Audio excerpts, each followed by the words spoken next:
Today and APTS news channel. ఈ రోజు ముఖ్యమైన వార్తలను మీకోసం అందిస్తున్నాం.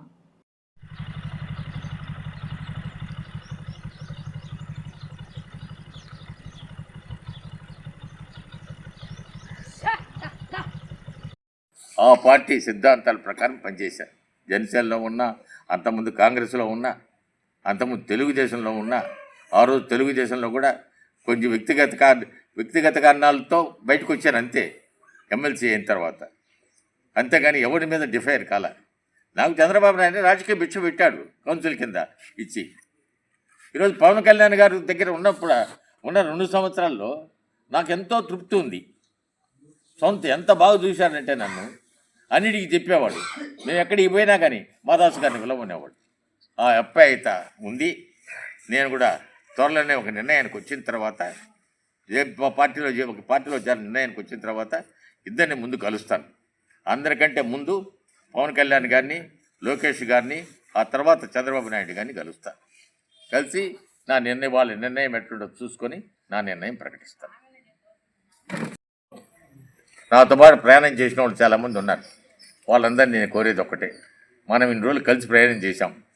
ముఖ్యంగా వెంకటగిరి అసెంబ్లీ నియోజకవర్గంలో ఉన్నవాళ్ళు, కలవాయి, రాపూరు, సైదాపురం, వెంకటగిరి, డెక్కిలి, బాలాయపల్లి వాళ్ళు ఉండడం కూడా మనం అందరం కలిసే ఒక నిర్ణయం తీసుకుంటాను.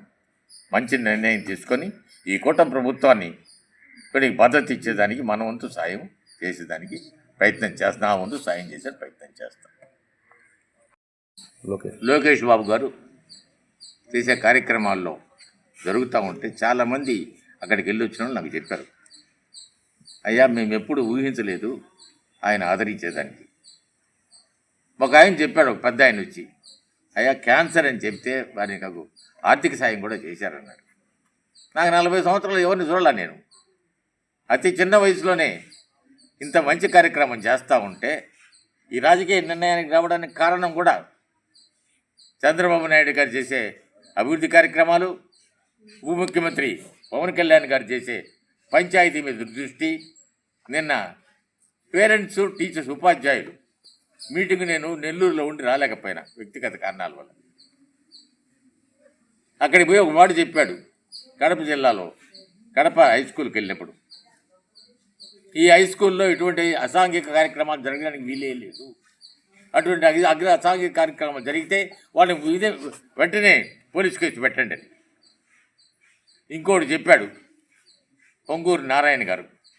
ఆయన పేరెంట్ టీచర్ మీదకి, నేను కూడా ఒకప్పుడు ఉపాధ్యాయుడు. నేను విద్యార్థులను బెదిరించకండి, విద్యార్థులకు హితబోధ చేయండి, ఈ రాష్ట్ర భవిష్యత్తు మీది అని చెప్పగలిగిన రోజు వాళ్ళు కూడా భవిష్యత్తు తరాలకు మంచి వస్తారు.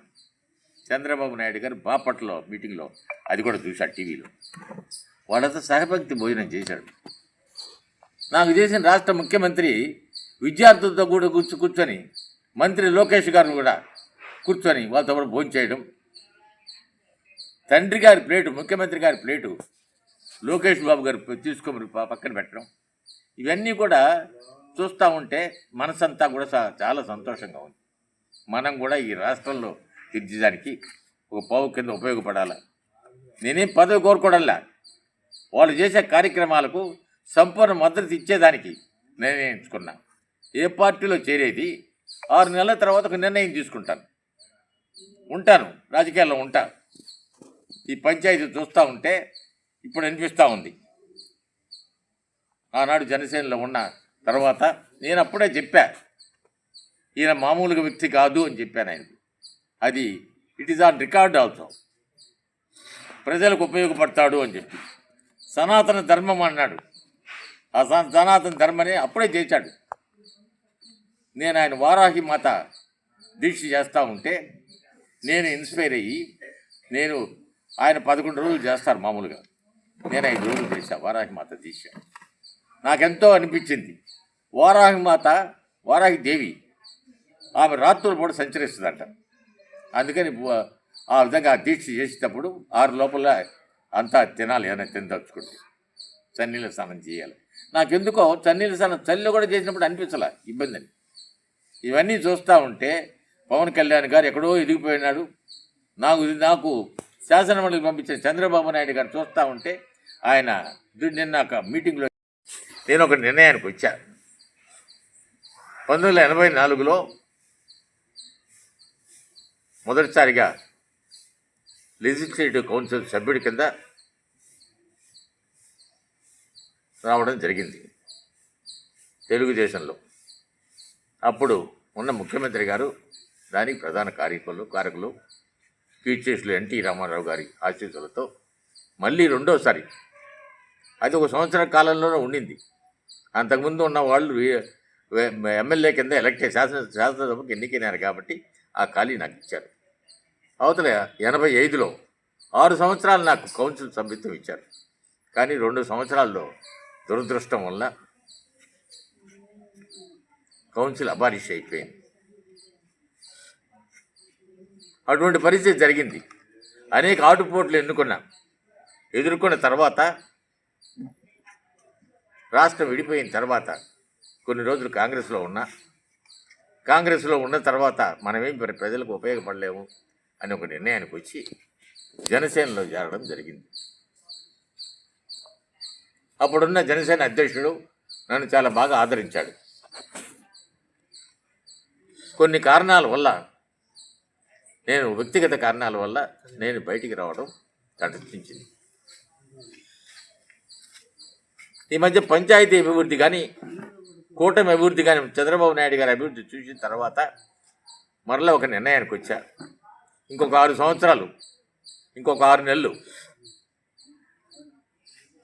తర్వాత నా రాజకీయ నిర్ణయం ప్రకటిస్తా. ఏ పార్టీలో చేరేది నిర్ణయం ప్రకటిస్తాను. రాజకీయాల్లో ఉంటా, ప్రజలకు ఉపయోగపడేదానికి. అదే కాకుండా నా 40 సంవత్సరాల రాజకీయ చరిత్రలో లేదు ఒకటి చూస్తూ ఉన్నా. ప్రజాహిత కార్యక్రమాల కోసం రోజు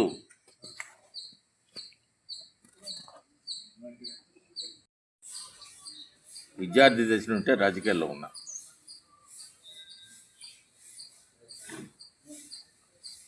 గ్రామ పంచాయతీ ఎన్నికల్లో ఏ పార్టీతో సంబంధం లేకుండా మా కుటుంబం చేసే అభివృద్ధిని చూసి మమ్మల్ని గెలిపించారు.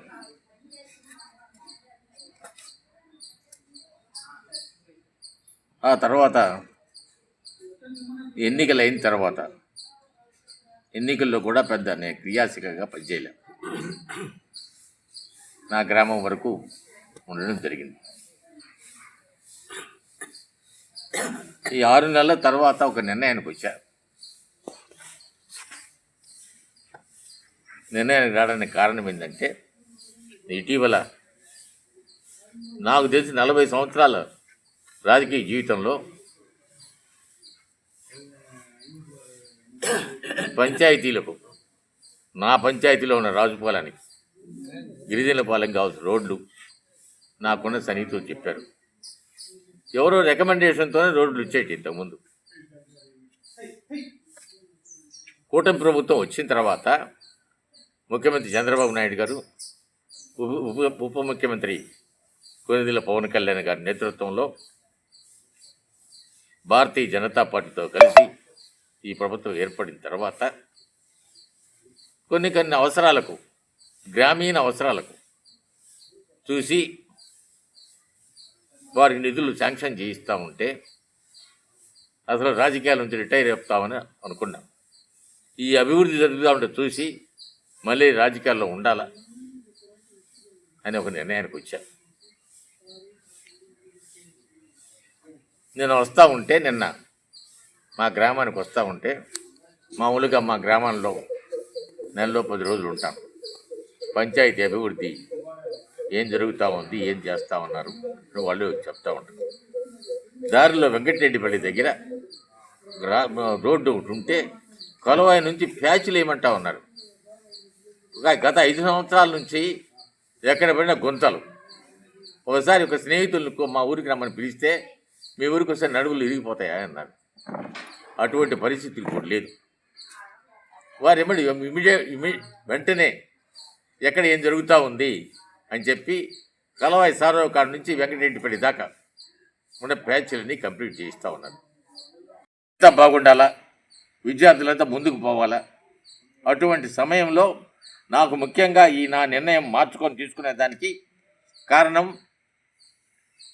టీచర్స్ పేరెంట్స్ మీటింగే కాదు, రోడ్లు ప్యాచ్ వర్క్స్ ఏం కాదు, పంచాయతీలో ఉన్న ఎక్కడికక్కడ ఎవరి సిఫారసు లేకుండా అభివృద్ధి పనులు జరుగుతూ ఉన్నాయి. ఎన్ఆర్జీఎస్లో కూడా ఇంతకుముందు ఉన్న అవినీతి ఏమి లేకుండా, అటువంటి అవినీతికి తావు లేకుండా జరుగుతూ ఉంది. ఎక్కడైనా అవినీతి జరిగితే వాళ్ళకు ఉద్వాసన పలుకుతూ ఉన్నారు. రికమెండేషన్ కూడా అక్కర్లే, ఎవడు చెప్పినా ఎండు. ఇంకపోతే తిరుపతి దేవస్థానానికి పెద్దలు పిఆర్ నాయుడు గారు చేయడం చాలా శుభసూచకం. ఈ మధ్య దర్శనాలకు పోయించిన చెప్తా ఉన్నారు, తీర్థానూరు దర్శనాలకు పోయించారంట, బ్రహ్మోత్సవాలకు పోయించిన చెప్పారు, చాలా బాగా జరిగిందండి. చంద్రబాబు నాయుడు గారు, ఉప ముఖ్యమంత్రి పవన్ కళ్యాణ్ గారు ఈ నిర్ణయం సముచిత నిర్ణయం రాష్ట్ర ప్రజలంతా హర్షిస్తూ ఉన్నారు. నేను వారిద్దరిని ఒకటే కోరుతా ఉన్నా, రాష్ట్ర ముఖ్యమంత్రి గారిని, ఉప ముఖ్యమంత్రి గారిని, మిగతా దేవాలయాలకు కూడా దైవభక్తి ఉన్నోళ్ళని నియమించండి. ఇది నా చిన్న విన్నపం. దైవభక్తి ఉండాలి. దైవభక్తులు లేకపోతే దేవాలయంలో పూజలు జరగవు. పూజలు జరిగే వ్యాపారంగా పూజలు జరగకూడదు. గత 5 సంవత్సరాల్లో వ్యాపారం చేశారు అక్కడ ఉండే వాళ్ళంతా. ఈ వ్యాపారాలు లేకుండా జరగాల. బిఆర్ నాయుడు గారి ఆదర్శంగా తీసుకున్న టీటీడీ తిరుపతి దేవస్థానం. నాకు చాలామంది భక్తులు ఈ మధ్య పోయి ఇచ్చినారు, చెప్పారు, సార్ బాగా దర్శనాలు జరుగుతూ ఉన్నాయి సార్ అని చెప్పి. తిరుచానూరు పోయి ఇచ్చిన వాళ్ళు చెప్పారు, బ్రహ్మోత్సవాల వర్షాలు పడతా ఉన్నా కానీ చాలా బాగా చేశారు. అటువంటి వ్యక్తులను ఎన్నిక కావడం బిఆర్ నాయుడు గారేను చాలా హర్షణీయం. చాలామంది నా స్నేహితులు మిగతా పార్టీలో కూడా చెప్తా ఉన్నారు, సార్ బిఆర్ నాయుడు గారు చేసిన తర్వాత టీటీడీ బాగుపడుతుంది. అటువంటి బిఆర్ నాయుడు గారి వ్యక్తులు మాత్రం తప్పకుండా మిగతా దేవాలయాలు కూడా ఉండాలని కోరుతా ఉన్నా ముఖ్యమంత్రి గారిని.